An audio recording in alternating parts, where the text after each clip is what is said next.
you do know that you don't have to start that project off with just making a foundation chain row. You can jump right into whatever stitch you're trying to make with that foundation row. If you want to learn how to do that, my example will be for double crochet, but you can do this in single, half, double, and treble crochet. Let's get into it. Okay, so instead of just starting our row by chaining, again, you guys don't mind my nails. My hair was bleeding onto my nails, and that's why I took my wig off, because I got tired of the color bleeding everywhere. So anyways, instead of doing a whole bunch of chains like this, I'm going to show you how to automatically do whatever stitch your project calls for as your foundation row. So the first thing you would do is create a slip knot. And like I said, my example is going to be for double crochet, okay? So I'm going to insert my hook. Now what you're going to do is you're going to chain 2. And then I'm going to start my double crochet. So I'm going to yarn over, and I'm going to go into this very first stitch that I created and put my hook through.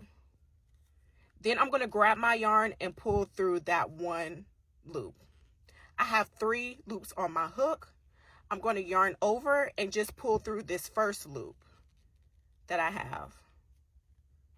Okay? Again, I have 3 loops on my hook, yarn over, and I'm going to pull through the first 2 loops.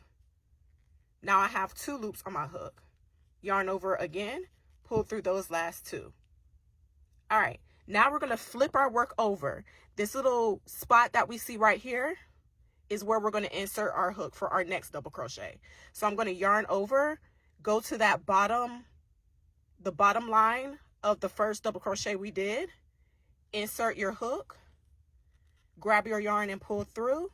We have 3 loops on the hook, yarn over, pull through our first loop. We have 3 loops on the hook, yarn over, pull through the first 2 loops. We have 2 loops on our hook, yarn over again, pull through those last 2 loops. And then you just repeat that. So at the bottom of the previous double crochet, that's where you'll start your next one at.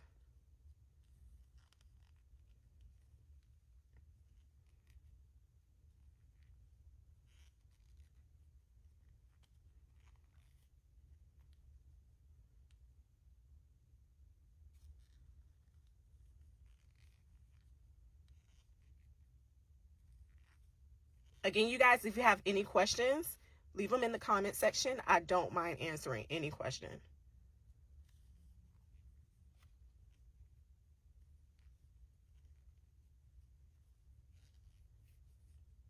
And you see how our double crochets are forming? Super easy, super simple.